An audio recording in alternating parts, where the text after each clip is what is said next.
आपको जानकर हैरानी होगी कि लड़की का जन्म हर किसी के घर में नहीं होता, बल्कि उसी के घर होता है जो भाग्यशाली होते हैं और अपने पुण्य कर्म अर्जित किए होते हैं। और आज हम आपको यही बताने जा रहे हैं कि भगवान कैसे घरों को लड़की का जन्म देने के लिए चुनते हैं, और वह कौन से पुण्य कर्म है जिसकी वजह से कोई भी इंसान बेटी का मां या बाप बनता है। बेटी किसके घर में पैदा होती है? गरुड़ पुराण दोस्तों, भगवान श्री कृष्ण से अर्जुन पूछते हैं कि माधव किन कर्मों के कारण किसी के घर पुत्री धन की प्राप्ति होती है, अर्थात कैसे घरों में बेटियों का जन्म होता है।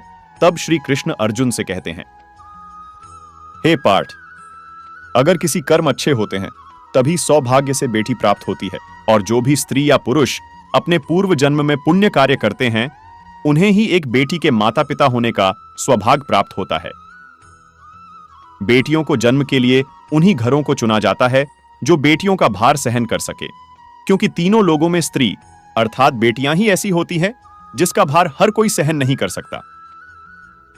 वह बेटियां ही होती हैं जो इस सृष्टि को निरंतर चलाती है, मां होने के लिए अपना सर्वस्व निछावर कर देते हैं। हे अर्जुन, जिस दिन इस सृष्टि में बेटियों का जन्म लेना रुक जाएगा उस दिन धीरे धीरे इस सृष्टि का अंत हो जाएगा।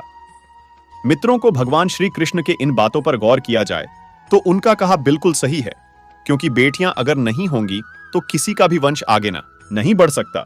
दोस्तों, आपने भी कई लोगों को कहते सुना होगा कि जिस घर में बेटी का जन्म होता है वह घर स्वर्ग के समान होता है, क्योंकि बेटा तो केवल एक कुल को रोशन करता है, बेटियां तो दो कुलों को रोशन करती हैं।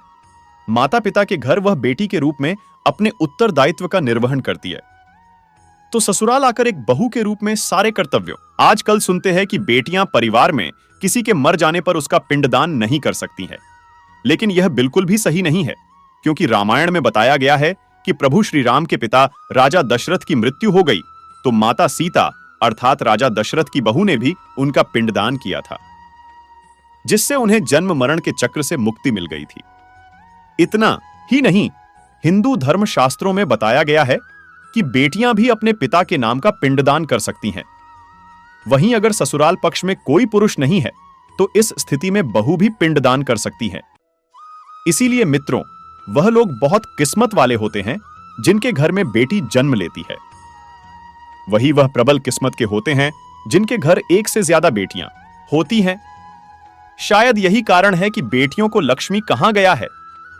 लड़कियां जन्म क्यों लेती हैं? गरुड़ पुराण में बताया गया है कि जब आत्मा को नया जन्म मिलता है तब आत्मा को शरीर के अनुसार व्यवहार में चलकर अपने कर्म करने होते हैं।